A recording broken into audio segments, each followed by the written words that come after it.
नमस्कार बंधू भगिनींनो, आपल्या सगळ्यांचं सहर्ष स्वागत आहे स्वास्तिकम या माझ्या चॅनलवर।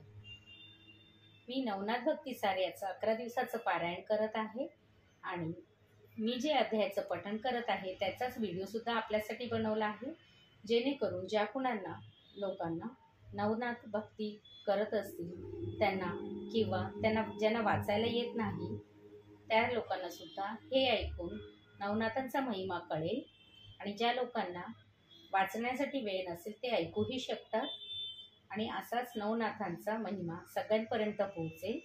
श्री नवनाथ चरणी एकच प्रार्थना, जे कुठले तुमचे भक्त हा व्हिडिओ बघत असतील त्या सगळ्यांच्या आयुष्यामध्ये सुख समृद्धी आरोग्य संपन्नता आणि त्यांच्या मनातील सगळ्या इच्छा पूर्ण होत। ओम नमः ओम नमः। चला तर मग सुरुवात करूया आजच्या अध्यायास। आजचा अध्याय आहे 10वा अध्याय।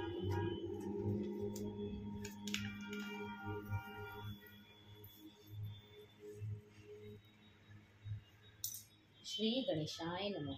अध्याय 10 गहिनीनाथांचा जन्म। श्री गणेशाय नमः। कनकगिरी गावात मच्छिंद्रनाथांनी गोरक्षांना वेदशास्त्रात प्रवीण करून सर्व विद्यांनी निपुण केले। त्यांना ब्रह्मज्ञान सांगितले, विविध अस्त्रांची माहिती दिली व शाबरी कवित्वही शिकविले। त्यानंतर शाबरी मंत्राच्या प्रभावाने समस्त देवतांना आवाहन करून गोरक्षांना त्यांच्या पायावर घातले। त्या देवतांनी त्यांना अनेक शुभ आशीर्वाद व उत्तमोत्तम वर देऊन त्यांचे कौतुक केले। त्या प्रसंगी आपण या गोरक्षांना तपश्चर्येस बसवावे, म्हणजे त्यांचे बल तेज व सामर्थ्य वाढेल असे सांगून त्या सर्व देवता मच्छिंद्रनाथांना वंदन करून आपापल्या स्थानी गेल्या।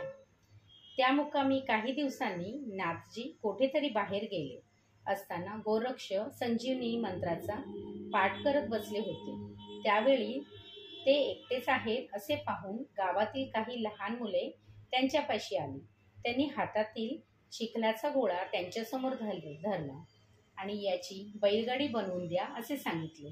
त्यावर त्यांची बॅट टाळण्यासाठी ते म्हणाले, बाबांनो, मला मातीची गाडी बनवता येत नाही, तेव्हा तुम्हीच तुमची खेळणी करा आणि खेळा।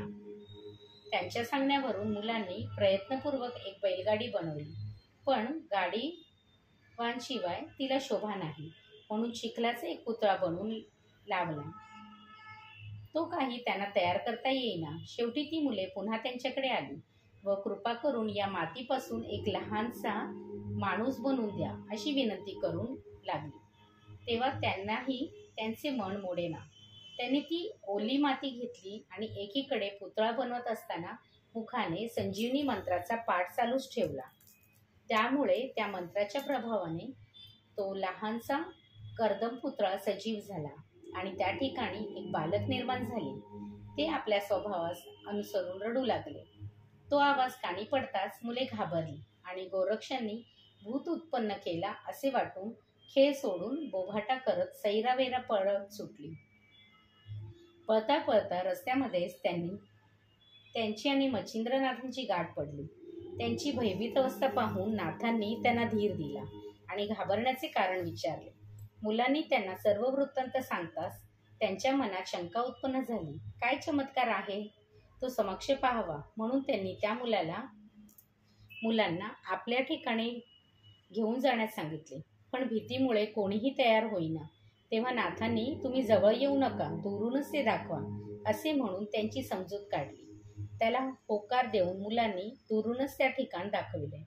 मच्छिंद्र तेथे गेले असता त्यांना गोरक्ष दिसले नाही, कारण इतर मुलांप्रमाणेच तेही घाबरून दडून बसले होते। अचानक त्यांचा जमिनीवर रडत पडलेला एक नवजात बालक दिसले। त्यावेळी त्यांचे तेज पाहून हे करभाजन ऋषी असल्याचे त्यांच्या लक्षात आले। त्यांनी त्यांना उचलले आणि गोरक्षांना हाक मारत दारोदार हिंडू लागले। तेव्हा मच्छिंद्रनाथ भूताला घेऊन आलेले पाहून घरोघरची लहान मुले घाबरून गोंगाट घालून लपू लागली। तेव्हा लोक विचारू लागले, महाराज, तुम्ही आमच्या मुलांना कसली भीती दाखवली आहे आणि हे भूत कोणाचे आहे? तेव्हा गोरक्षांना भेटल्याशिवाय मलाही काही सांगता येत नाही, असे म्हणून ते पुढे जात राहिले आणि एक ठिकाणी मच्छिंद्रांची हाक ऐकून लपलेले गोरक्ष बाहेर आले, पण त्यांच्या हातात त्या बालकाला पाहून पुन्हा पळाले. तेव्हा नाथजींनी त्या बालकाला एका सुरक्षित ठिकाणी ठेवले आणि गोरक्षांना हुडकून काढून प्रेमाने थोपटून सर्व काही नीट विचारून घेतले. त्यांनी घडलेला प्रकार सांगताच ते म्हणाले, अहो, घाबरू नका. पुतळा बनवताना तुम्ही म्हणत असलेल्या संजीवनी मंत्रामुळे त्या पुतळ्यात प्राण आले आहेत, हे लक्षात घ्या.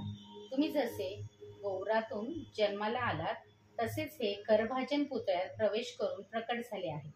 ते तुमच्या माझ्यासारखेच मनुष्य आहेत. आपण त्यांचे गहिनीनाथ असे नाव ठेवू. ते ऐकून गोरक्षांना बरे वाटले. मग ते दोघे त्या बालकापाशी आले आणि त्याला घेऊन मुक्कामी परतले. मच्छिंद्रांनी त्याला दूध पाजले आणि झाडांची वस्त्रे झोळी बांधून त्याला निजवले. ही वार्ता कळताच समस्त गावकरी चौकशी करण्याच्या उद्देशाने नाथांपाशी आले. त्यांनी त्या बालकाविषयी अधिक जाणून घेण्याची इच्छा प्रकट करताच त्यांनी सर्व काही सांगितले. ते वर्तमान ऐकून ते थक्कच झाले.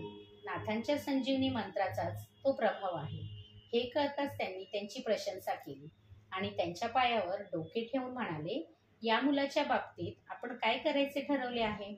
त्यावर त्यांनी, मी याला घेऊनच पुढे तीर्थयात्रा करेन असे सांगताच ते म्हणाले, महाराज, या बालकाचा सांभाळ करणे आपल्याला शक्य होणार नाही. या गावात मधू आणि गंगा नावाचे एक सुखवस्तू ब्राह्मण दाम्पत्य आहे, पण त्यांना मूलबाळ नाही. तुम्ही त्यांना या बाळाला सांभाळण्यास सांगितले तर ते दोघेही याच्या संगोपनाची जबाबदारी मोठ्या आनंदाने स्वीकारतील. त्याला मान्यता देऊन नाथांनी मधु ब्राह्मणास त्यांच्या पत्नीसह बोलून घेतले आणि त्यांना बालकाविषयी सर्व हकीकत सांगून याला तुम्ही अपत्यवत सांभाळा अशी विनंती केली. त्यावेळी गंगेच्या मनातील सर्व शंकाचे निरासन करून नाथजींनी या गहिनींना लोक तुझाच पुत्र म्हणून ओळखतील, आम्ही यांची आशा ठेवत नाही असे वचन दिले आणि त्यांना तिचे हवाली करून गोरक्षासह हिमालयाकडे निघाले. त्यांना तपश्चर्येसाठी बद्रिकाश्रमात ठेवण्याचा त्यांचा विचार होता.